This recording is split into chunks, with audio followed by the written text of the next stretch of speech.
What's up, everybody? It's Dingers time. That's right. You're here with Dingers with the boys. That's Woo boys woo. with a Z. I am Tim. I'm here with the one, the only, Kyle. Yo, what's going on, everybody? Like Tim said, you're listening to Dingers with the Boys. Coming at you with another episode. This is episode 8.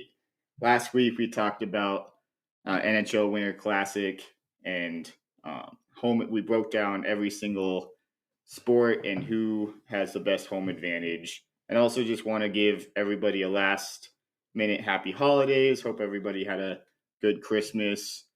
But we got a lot to go over in this episode that we want to cover. So let's just get right into it. Yeah, first of all, we got John Morant back from his 25-game suspension. Grizzlies have gone 4-0 since his return. They're definitely looking at it like a complete different team since he's been back.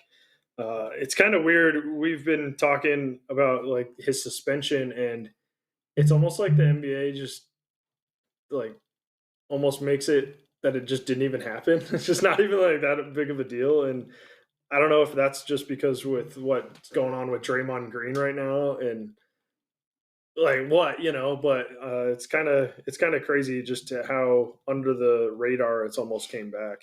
Yeah, I think it's pretty. You can clearly see that NBA is just firmly a business. And I mean, John Morant is a phenomenal player. He was named Player of the Week this last week for how he's been playing. And yeah, like Tim said, he brings Memphis to an entirely new team, and that team is way, way, way better with him on the court.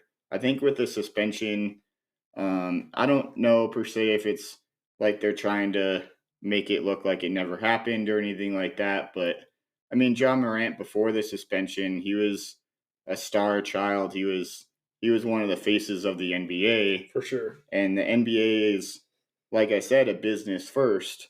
So of course they're going to use this player and kind of help John Morant, like help use John Morant to promote the NBA. Yeah. So obviously when he comes back, they're not going to like just harp on, oh yeah, he had a suspension. And it's almost like they're kind of trying to, all right, he served that suspension, that's done, but Just move on. They just want move on. they want the Yeah. fans to forget Yeah. almost, just because yeah, he could be a face of the NBA, and I no, I wouldn't want to play them as a 6, 7, 8 seed in the Yeah. playoffs I for wouldn't sure. either. And And it so brings up like it's gonna be interesting seeing going forward Draymond Green with his situation developing and you know, what kind of suspension he might end up facing if he does meet those criteria, which I'm sure he will.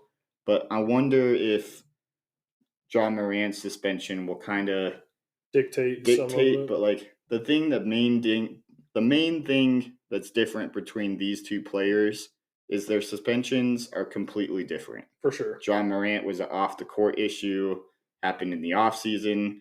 Draymond Green is just an on court issue that the NBA for years have been trying to get rid of. They've been trying to get rid of the violent acts and violent type of play that was back in the day. So I they're hope two a drastically different suspensions, but Yeah, I hope a resolution comes for sure, just so we know how long Draymond's out for sure. But news out of Denver too right now just came out this morning. Russell Wilson's getting benched for the final 2 games.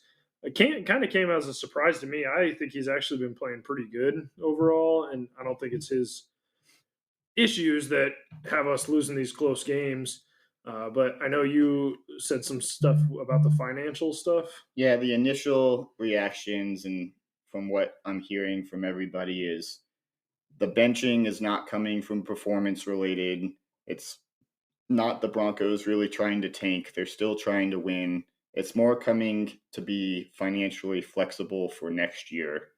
I mean, Russell Wilson's contract is one of the most confusing and complicated contracts there is in the NFL. But if he was if he was to get hurt and not be able to pass a physical come March 2024, then his guaranteed money jumps all the way up to 37 million.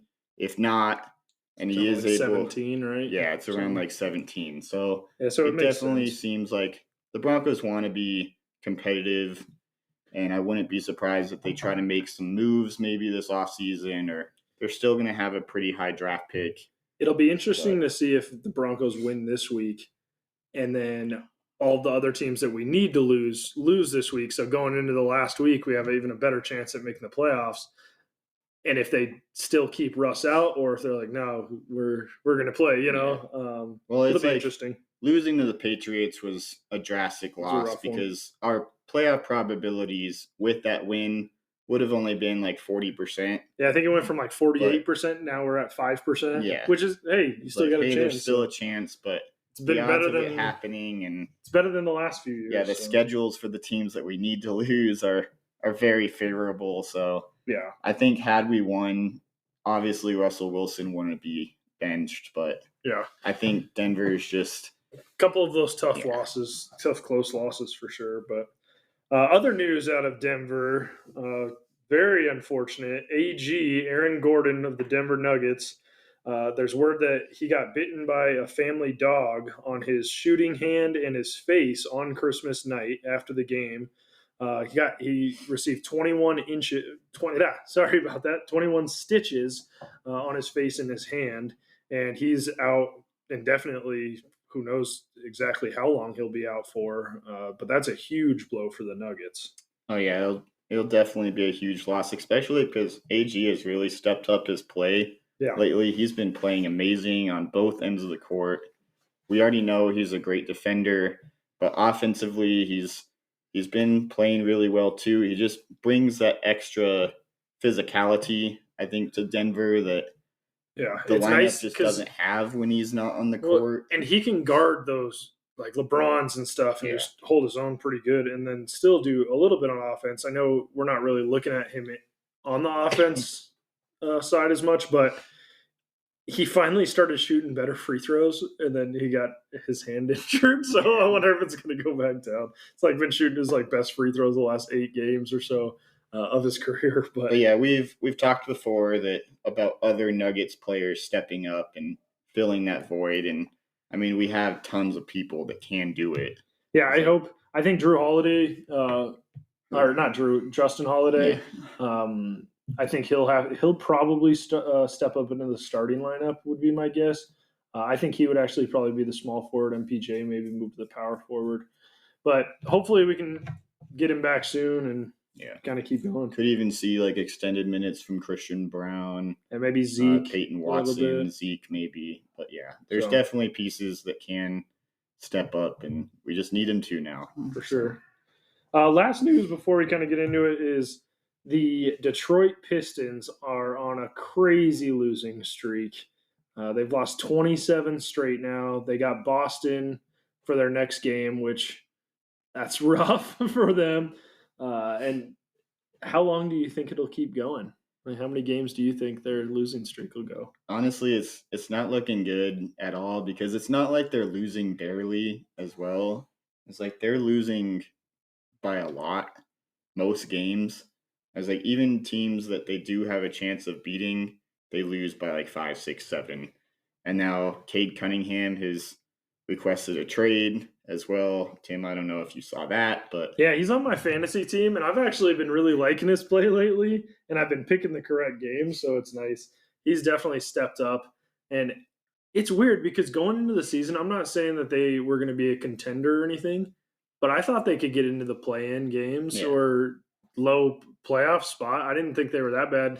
When you look at some of the other teams, like the Washington Wizards and San Antonio Spurs, I think Detroit's a better team than them. Even yeah. some of the teams that are record wise a lot better than the Pistons, I think they're better than that. It's just, Yeah. I don't know if it's just Monte Williams just not gelling with them or how, but Yeah, especially like bringing in a coach like Monty Williams. He had so much success yeah. in Phoenix, but maybe Yeah. he wasn't as good I mean, of he a had some coach of those as big people stars too. thought. And Yeah, I think it he's, definitely will get into the but 30s is my guess. But I think so too, especially with their schedule. And yeah, I mean, the Eastern Conference is tough. They got some really tough teams. So yeah, I can definitely see it going up, and it's not going to be pretty for Detroit fans, Yeah.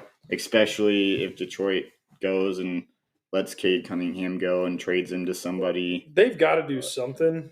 They've got to switch something. We talk about this in fantasy football and basketball all the time.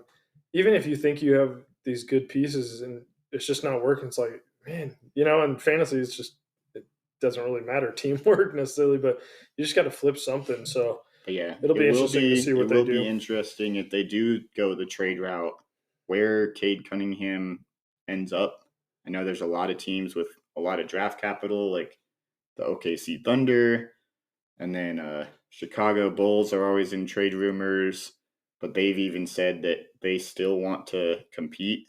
So I could even see them making a trade package for Cade and trying to bolster their team. But Yeah, the I think Knicks maybe like they're the team to watch on some big trades though, for oh sure.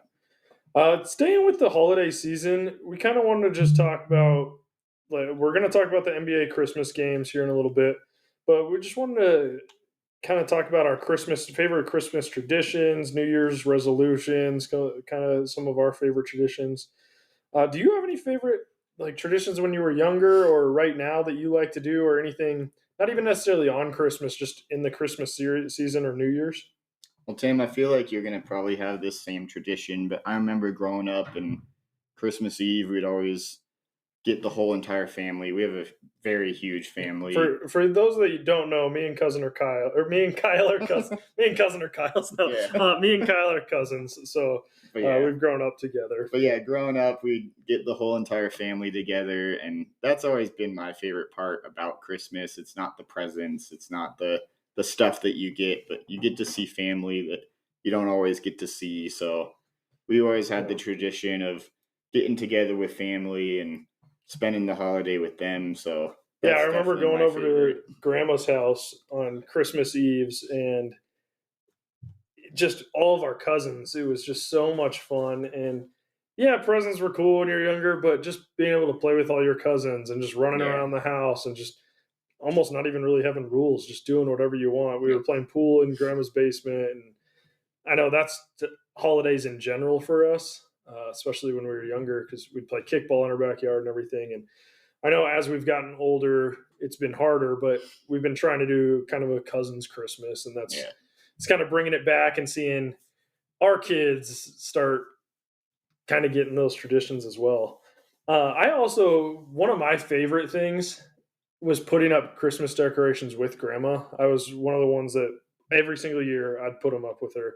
And even if me and her are bickering back and forth of where to put certain things, it was just so fun looking back. I'm gonna like cherish those memories and just, I don't know, just being together and in the Christmas spirit and everything. And it was just so much fun. I remember a few times it was snowing and like, well, we need to get them up. So let's do it, And it's like both of us are freezing our butts off. Yeah, But being in Colorado, you never know when the weather is going to let up and you're going to be able to get there. So better yeah, do it early than late. Um, one when I was younger too, and we still do it. We didn't do it this year. I totally forgot until Christmas night. But my parents would always hide a little. It's a pickle ornament, and it's some tradition from, I can't remember exactly what country, maybe Germany or something, or Italy. I can't remember for sure. But you hide the pickle somewhere, and like whoever finds the pickle first, we always said gets $1 or something. And when I was younger, I loved it. It was like, oh, I'm finding this pickle. It was just so fun. I also, especially as I've gotten older, the morning breakfast.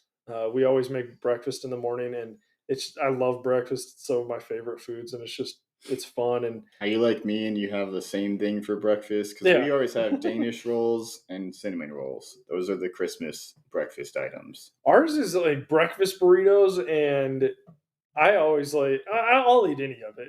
But we have biscuits and gravy a lot, and I always love to mix the gravy and the green chili and put it in my burrito. But that's always fun. We'd love to hear your guys' traditions. Going to see Christmas lights, building snowmen, cookies, whatever. Let us know on all of our channels. Instagram, Spotify, YouTube, Twitter.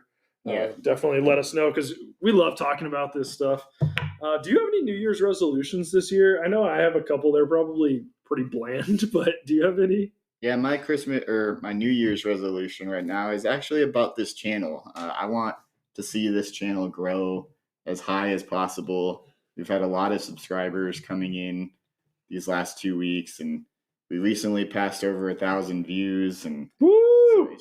it's super fun. Me and Tim took this idea as honestly like a dream, and didn't think like I don't know how many people will really follow and listen, but it's honestly like so far taking off, and I It's just so want to fun see too. how high it can go. So Yeah, my New Year's resolution this year is continue to get better at editing and doing these videos and podcasts with Tim, and just so we can expand our reach to more and more people. And it's awesome when people tell us they're like, "Oh, I love the last reel," and yeah, people we know or don't know, and yeah, they're like, "Hey, do more reels like that." And even I know we got my niece and nephews, and they're like, "Oh, can we listen to the pod and yeah, or do another reel like that Christmas one? I love that one." And yeah, it's just fun, and it's it's cool finding stuff, talking about stuff that we think we know a lot about, and then we see something and we're like, wow, I never realized that exactly. almost, We're learning ourselves, Exactly. And it's just fun researching just these as things. it's, like you said, evolving and like our editing and different stuff like that, just trying to find it. Mine, of course, with that same kind of thing. And like Kyle said, it's kind of like a dream of ours. And we've talked about this for years, honestly. And finally, just one time, we're like, let's just do Yeah, it, let's just try it. And so some of mine too, obviously, like eat better, exercise more. I play a lot of basketball, but Yeah, I'd love to lose a little weight. And then I just want to spend less time on my phone too, and just being in the now. I've really realized I've been trying to do that, but just how much time we waste on our phones. And obviously, like traveling, love traveling. Me and Kyle have traveled so much. We're actually going to the Minnesota Timberwolves and Denver Nuggets game in March out in ooh, Minnesota. Me, Kyle, my wife, and my daughter are going out there, so that'll be a blast. Kind of keep talking about NBA Christmas. We're going to kind of talk about a little bit of the Christmas games. I want to give you a little bit of history before we actually go into the games that just happened. So it's actually an annual tradition since the NBA's second season, which was 1947, which I didn't realize that it went back that long. I know they've gained. It was a game like a day there, or a day game per year there. Now it's 5 games per year. So did you know it was like it went that I long? definitely did not know it went that long. I honestly thought it was the last 10 to 15 years type thing. Yeah, it's crazy. And just some of the stats that have happened on Christmas are cool. But they don't have any fixed teams, but rather the kind of the best team slash players that are playing in it.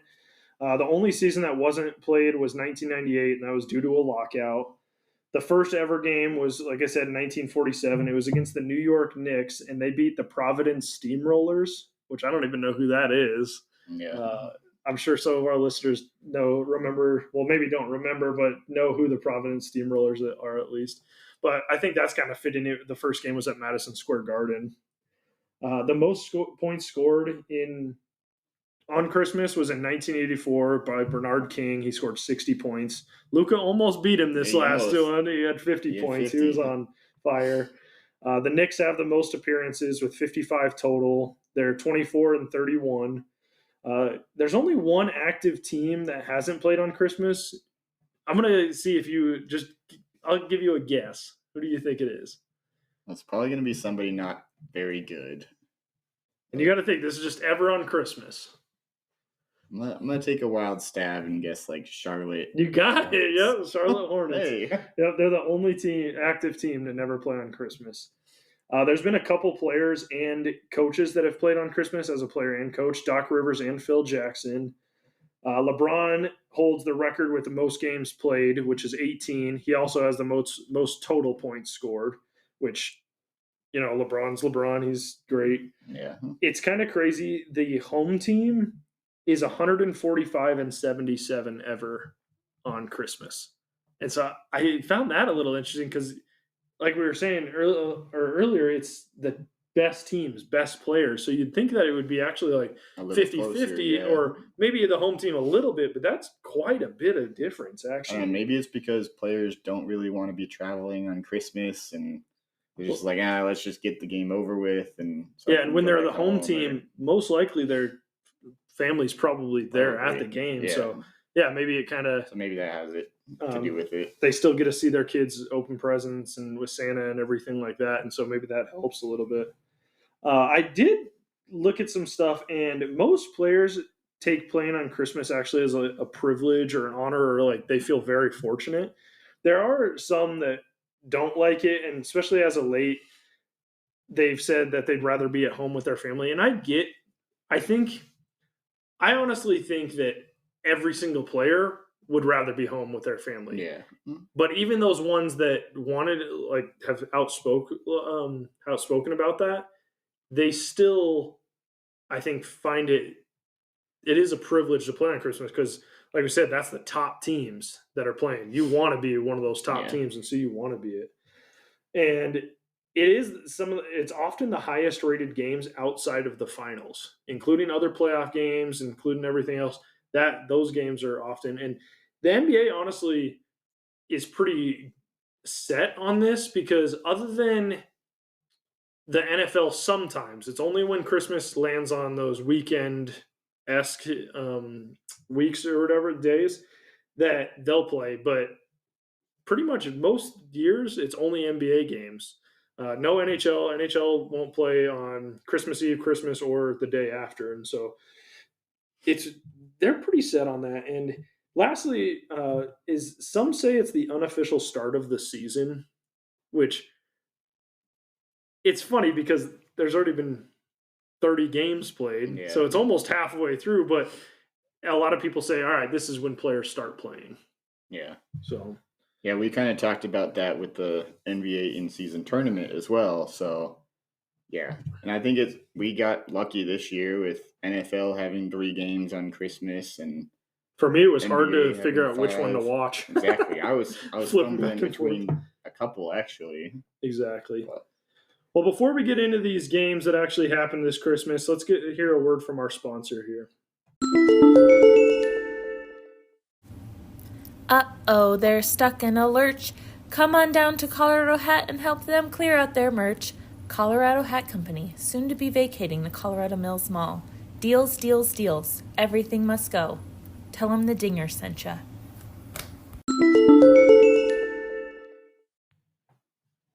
That was our word from our sponsor, Colorado Hat Company. Definitely go check them out. Get a good deal on a hat.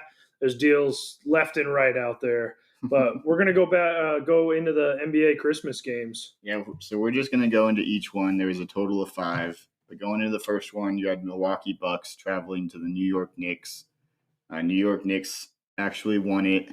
Or we had these as our game picks as well. Tim and I both had it wrong. We had Milwaukee winning. But it was a great game. Brunson carried the team. He had 38 points. Definitely a great game. Definitely started off the day on a high note as well.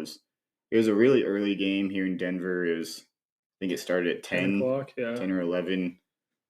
Probably the earliest game this season so far. But, I mean, it's always fun seeing Giannis play. It's always fun seeing the Knicks play. Madison Square Gardens is a fun place to watch, but definitely a fun game to start.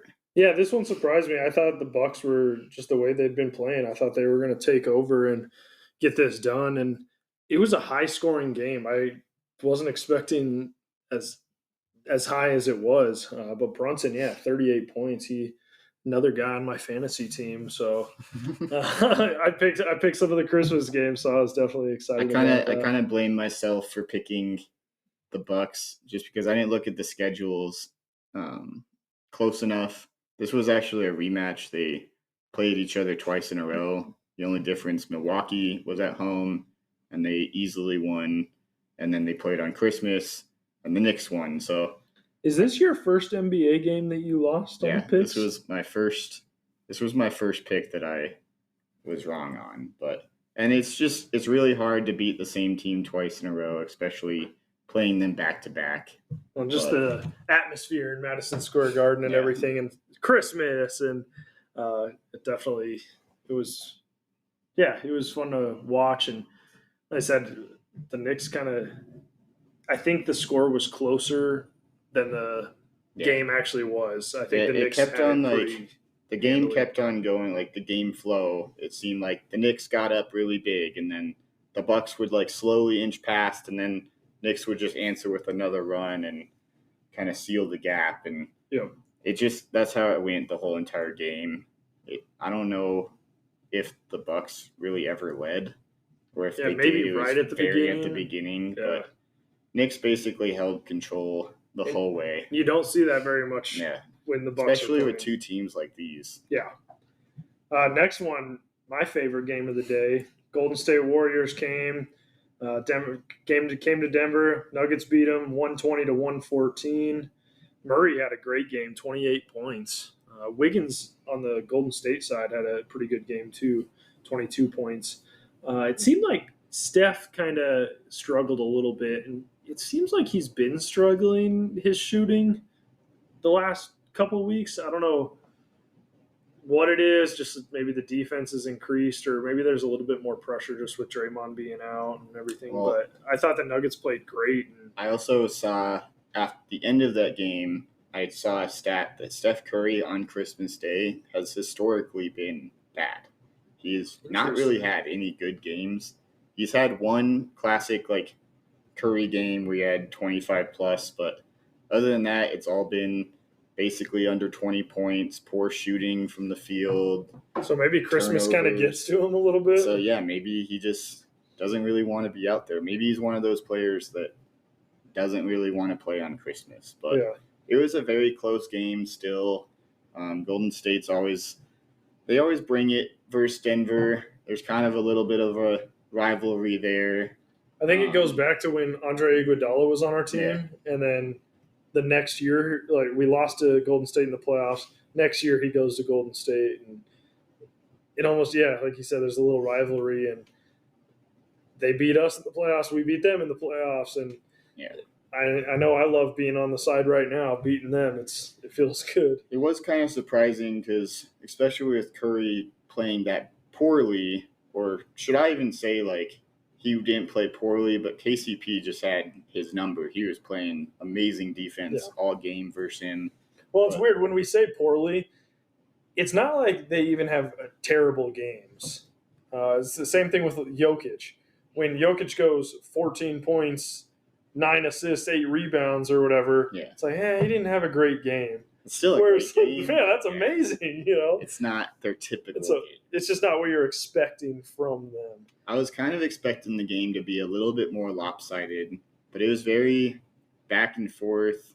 Golden State actually took the lead going into halftime. I thought that was very surprising. And then it seemed like every single time Denver would start to pull away, Golden State would come right back at them. And even the last minute or so, it was it could have went either way. They would have made a couple shots. MPJ had a huge game. He had another double-double, and he had a career-high 4 blocks, and he had a very critical block at the end of the game, which kind of sealed the win. Yeah.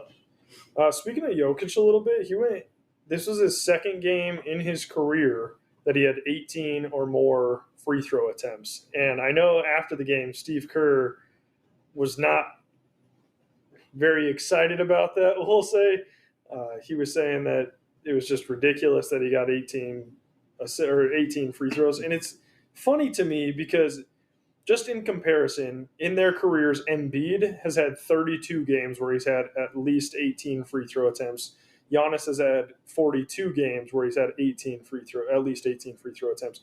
But when Jokic does it, it's like, oh no, something's wrong here. Yeah. But when those guys do it, it's great basketball. And everyone's like, oh yeah, Embiid doesn't flop or whatever. And it's like, dude, yes, you do, And it's if you're getting to the line that much, and I get, sometimes you're getting fouled, but the fact that when they say something's wrong when Jokic does it, he's getting hit all the time. They're just not calling it. And it's just maybe they're just not used to it. It's just It's kind of surprising. Like, you see Jokic, and it was after the Brooklyn game.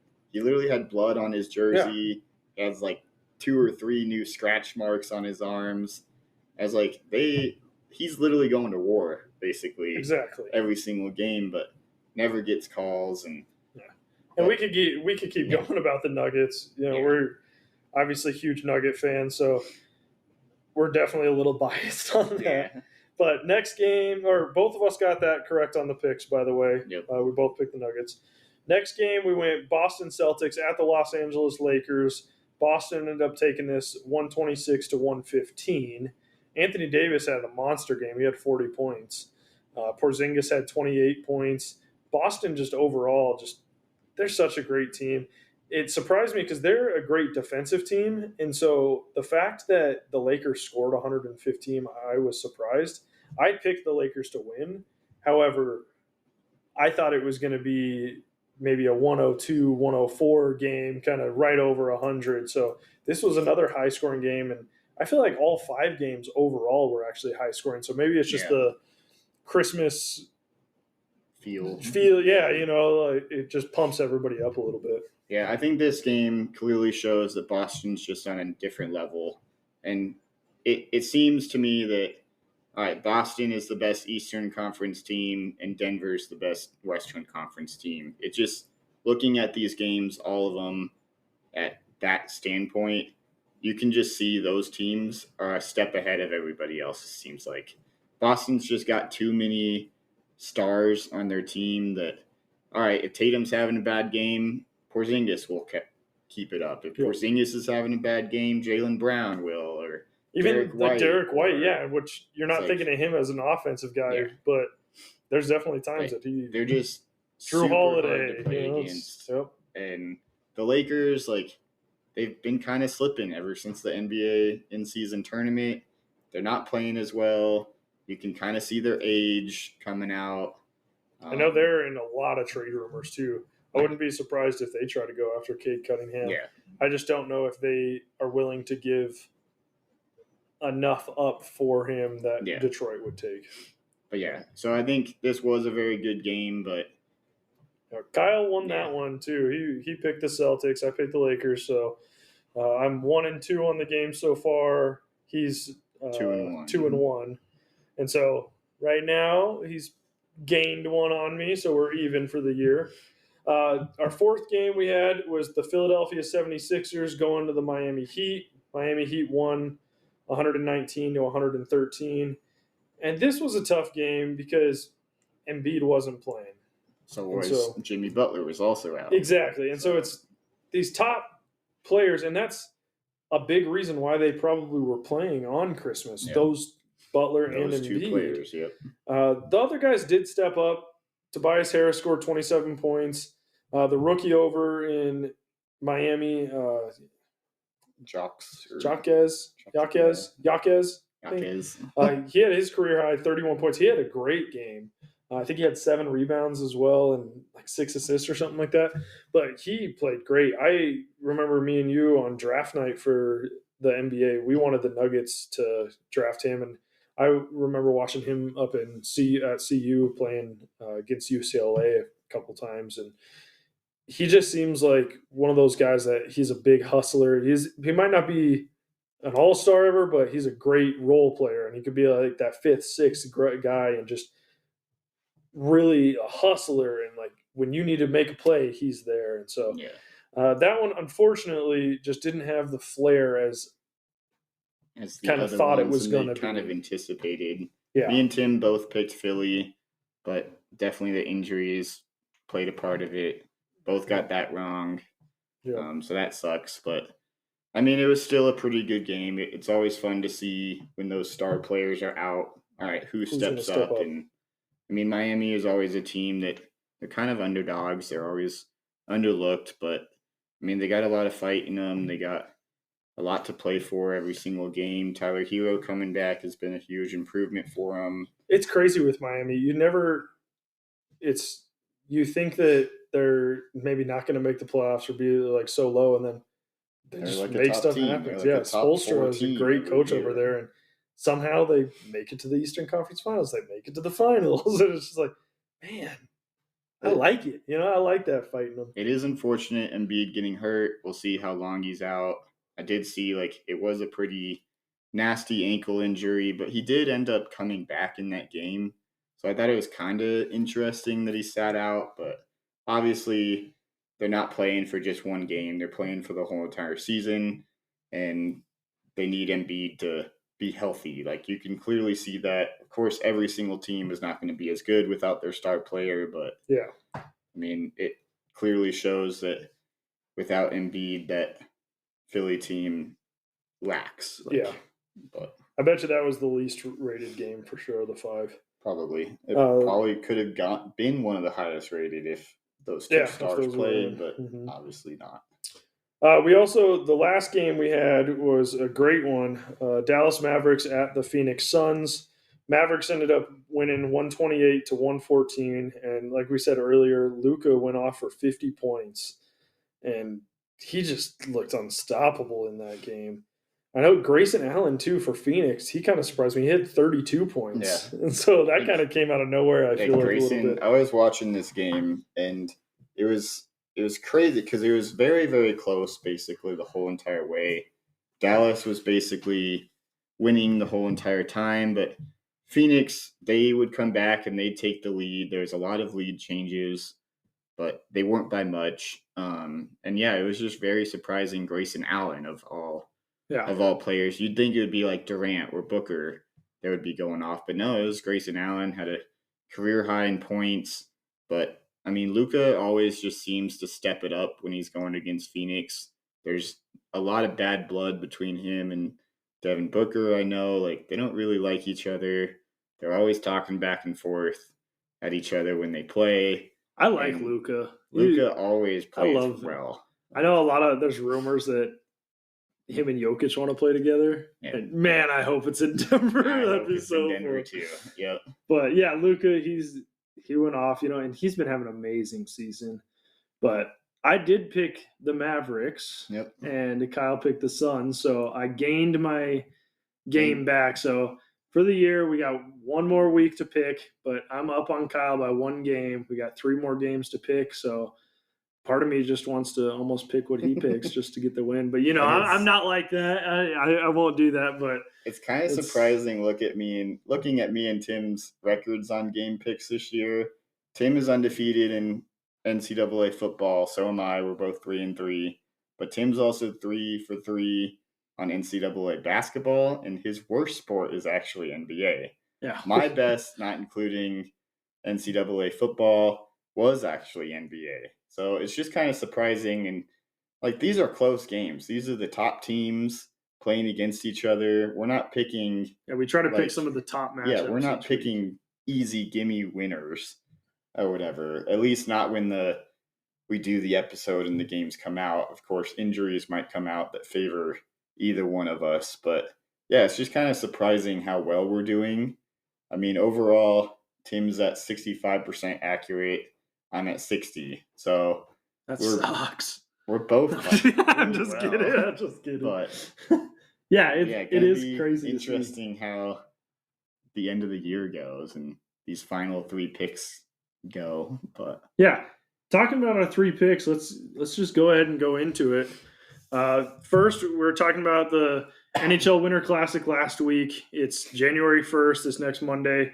It's going to be against the Vegas Golden Knights at the Seattle Kraken. Do you want to take it first, or do you want me to? We can switch off. I'll go first. You go first on this one. I'll go first on the next one. For this one, I'm going to go with the Golden Knights. I think they're the better team. Seattle plays very fast, but I think Golden Knights are the better team overall. Probably a little bit better goaltending as well. So I think they take the win. Yeah, I actually am going to go the Knights as well. Eichel is playing so great. He's got 15 goals, 24 assists, 39 points on the season. As of recording this, they have 3 players over 30 points, but I think by the time this game comes around, they'll have a 4th. And one quick note, this is our first NHL pick, by the way. So it's going to be interesting if we're good or not. Yeah, we'll see how we do. And like you said, their goalie, I think, is playing a little bit better. I know Thompson got hurt for the Knights, and so Hill is playing, but he's been playing great. And then the Kraken do have Dunn. He's got 28 points on 23 assists, so he only has 5 goals. But he's a defenseman, so he's not really looked to score very much. But they don't have anybody over 30 points for the season, which is kind of crazy. And it's not like they're playing bad, but they're just not playing as good as the Knights. And I know Seattle's going to be home, and you have to take that home field advantage in a little bit. But I think Vegas is definitely going to come in and end up taking that game as well. The next ones we want to do is the college playoffs for football. So we got those 2 games. We got first of them. We have Alabama versus Michigan in the Rose Bowl in California. I'll go first on this one. This one's really hard for me. Both teams have great players and are playing really good football right now. You know, JJ McCarthy is playing great for Michigan. He's got 2,630 yards on the season, 19 touchdowns, 4 interceptions. You got Jalen Monroe on Alabama, 2,718 yards, 23 touchdowns, 6 interceptions. You got both their running backs are playing pretty well. Michigan's has 24 touchdowns. Corum, I believe is how you say his name. Yeah. He's got 24 touchdowns, and McLennan has only 6 for Alabama, so that's a little different. But I honestly think that this is going to come down to one of the last few minutes scores, and I think it's going to be almost maybe dependent on some turnovers possibly in this game. I think both QBs do not turn over the ball very often, and so I think if one of these QBs throws an interception, that definitely is going to go there. But I'm going to go with Alabama, even though Michigan's definitely a favorite, I believe. But with Saban having this long to look at an opponent and kind of know what's going on, and I just think Alabama, Nick Saban, I think they're going to have a great game plan, and I think they're going to take it. I'm gonna choose differently on this, so we're gonna have at least one different. But I'm gonna go Michigan. I think the underdog, even though like on books they're a slight favorite, I think they're gonna come in and feel like underdogs. Everybody's expecting Alabama to win, and I think Michigan, like Alabama has a really great defense, but it's mostly like passing defense. So I think Michigan's going to rely on the run. They're going to rely on a quarterback that's more experienced, I guess. He's had that offense for, I think, 4 years, 3 years. He's been there for a while. So they have the same group of players. They have the experience. And I think they can actually win. So I think it's going to come down to, like Tim said, a turnover.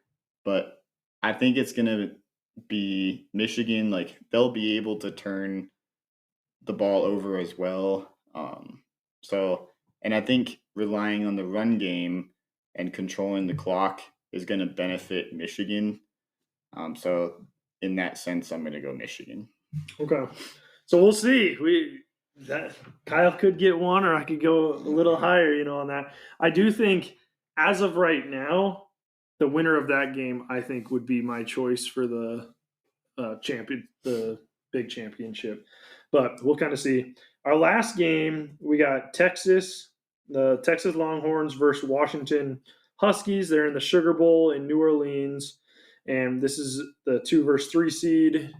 You want me to go first, or you want to? I'll let you pick. I'll go first on this one as well. Okay. I'm actually going to go Washington. I think they just have too many players on offense that Texas just doesn't have. I think Texas has a great defense, and they can turn the ball over and can stop teams. But I just not have seen that offensive firepower that is Washington, that they'll be able to keep up with them. I think Washington also has a pretty good defense, but I think Washington's offense will just be too good for them. Penix Jr., he's going to be able to have a good game against them. Washington's got some really top wide receivers that are going to be matchup, I don't know, like bad Difficulties, matchups. yeah. Matchup difficulties, there you go. But I think I'm going to go Washington. Yeah, this is a tough one because Texas, it's almost, I know it's not a home game, but it's a lot closer to Texas than Washington. And when we went to the Pac-12 championship, that's closer to Washington than Louisiana is. And there was like fans, but at first, like it seemed like there was more Oregon fans, but Washington was very loud. Yeah. And it could have been because we were on the Washington side, but I think that's going to play a huge part in it. I think Texas is almost going to have a home game per se. I know there will be Washington fans there, but it's going to be a lot easier for Texas fans to get there. I do think Quinn Ewers is going to play pretty good. He's been doing really good, but I definitely think Washington has them at QB. Michael Penix Jr., 4,218 yards, 33 touchdowns, 9 interceptions. And he was a lot of people thought he was going to win the Heisman. I think their running games are very similar, so I don't think either one has that much of an advantage. But like you said, I think that Washington, their receivers are a little bit better. Odunze, he had 1,428 yards, 13 touchdowns on 81 receptions. And I know Texas's best wide receiver was Xavier Worthy, 73 receptions, 969 yards, and 5 touchdowns. So that's a big difference, almost 500 yards difference, and it's 8 touchdowns difference. So I hate to do this, Kyle, but I'm going to go Washington as well. And so we only got the one different, but I think the Huskies are going to get it done. I think it's more importantly than like picking different from each other. We want to put winners out there. For sure. We don't want to miss, and we don't. Yeah, we both want to get all of them. Correct. I don't think it's that bad if we're choosing the same person, but yeah. But yeah, so let us know what you guys think for sure too. And Kyle, let's hear your picks your players of the week. Yeah, so I got 2 NFL players for you guys. First one, Kyren Williams, plays for the Los Angeles Rams. Notre Dame guy, just a heads up. But I think he's definitely going to find pay dirt this weekend. They're going against the Giants. And more importantly, the Rams, if they win, they have an 88% chance of making the playoffs. Next week, if they lose, it goes down to, I think, like 23%, and they play the 49ers. Yeah, so they need a win definitely, here for sure. I think they're just going to be gunning and trying to win. Also, Kyren Williams has at least over 100 rushing plus receiving yards in 5 straight games ever since he came back. Giants aren't a very good defense. I think he can find the end zone once, maybe twice, have over 100 yards. I definitely love that. I got him in my fantasy team in the championship round this week, but that's my first player. My second player, I'm going Dallas Cowboys. I'm going CeeDee Lamb, and he's just been playing amazingly lately. He's got 7 touchdowns, I think, 6 touchdowns in the last 7 games. Definitely been picking up his game. And I think Dallas, like, even though they've already clinched playoffs, they want to, like, solidify themselves. They're coming off 2 straight losses, and they want some positivity in that locker room going into the playoffs for sure. And they're going against Washington. Washington's not a very good defense. They're really not a very good team, like, in general. So I honestly could see CeeDee Lamb scoring 125 yards maybe. Dallas gets a commanding lead or commanding victory, and they go in with some positivity going into that last week, going into the playoffs. Yeah. But those are my 2 players. I wish I would have picked CeeDee Lamb in our fantasy league instead of Pollard. Yeah. I thought Pollard was going to go off this year, and unfortunately he didn't. But that's just some bad blood between me and him. But it's all good. Yeah, I think those picks are right on. I think you're right on those. But that's all we got today. We hope you guys have a great new year and stay safe out there and just enjoy your guys' new year. Yeah, definitely share with your friends, your family, your neighbors, I don't even know, somebody you see in the supermarket, tell them go follow Dingers with the Boys. Like, Yeah. that's what me and Tim do basically all the time. Like, Make sure you say But- boys with a Z, too. Yes. I know how you guys love. yes. A lot of people come up to tell me, Dingers with the Boys, that's boys with a Z. So Yep. definitely it's just a fun thing. And yeah, let us know what you think. We got Spotify, YouTube, Twitter, Instagram. I don't think I'm missing anything. I don't know, Twitter, whatever. Just definitely go follow us. Let us know what you think. But we'll see you later, alligators. Peace. Peace.